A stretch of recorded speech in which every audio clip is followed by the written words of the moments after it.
Dəri qaşınması nəyin əlamətidir? Əslində bədəndə xüsusi qaşınma nöqtəsi yoxdur. Sadəcə zəif qıcıq ağrı kimi qəbul olunur və biz bunu qaşınma kimi hiss edirik. Bu yalnız dəriyə deyil, bəzi selikli qişalara da aiddir. Amma qaşınma hər zaman sadə səbəbdən olmur.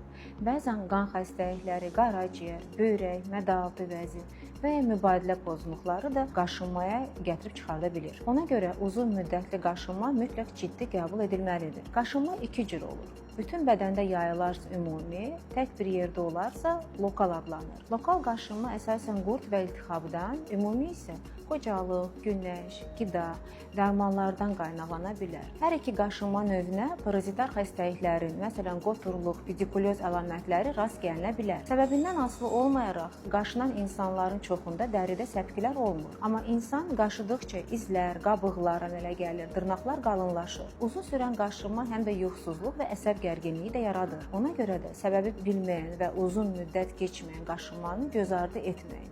Vaxtında müayinədən keçmək vacibdir.